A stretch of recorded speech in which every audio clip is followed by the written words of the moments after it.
The Great Recession in the United States was a severe financial crisis combined with a deep recession. While the recession officially lasted from December 2007 to June 2009, it took many years for the economy to recover to pre-crisis levels of employment and output. This slow recovery was due in part to households and financial institutions paying off debts accumulated in the years preceding the crisis, along with restrained government spending following initial stimulus efforts. It followed the bursting of the housing bubble, the housing market correction and subprime mortgage crisis. The U.S. Financial Crisis Inquiry Commission reported its findings in January 2011.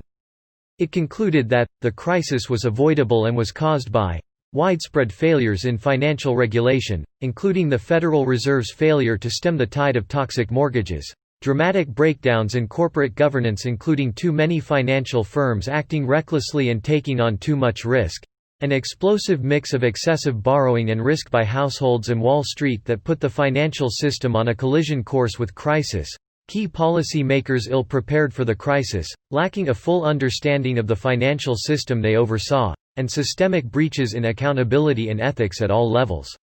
According to the Department of Labor, roughly 8.7 million jobs, about 7%, were shed from February 2008 to February 2010, and real GDP contracted by 4.2% between Q4 2007 and Q2 2009, making the Great Recession the worst economic downturn since the Great Depression. The GDP bottom, or trough, was reached in the second quarter of 2009, marking the technical end of the recession, defined as at least 2 consecutive quarters of declining GDP. Real inflation-adjusted GDP did not regain its pre-crisis Q4 2007 peak level until Q3 2011. Unemployment rose from 4.7% in November 2007 to peak at 10% in October 2009, before returning steadily to 4.7% in May 2016. The total number of jobs did not return to November 2007 levels until May 2014.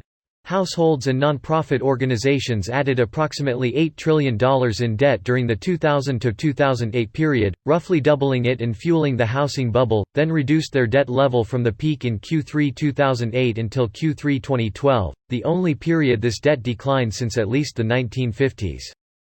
However, the debt held by the public rose from 35% GDP in 2007 to 77% GDP by 2016. As the government spent more while the private sector, e.g., households and businesses, particularly the banking sector, reduced the debt burdens accumulated during the pre-recession decade.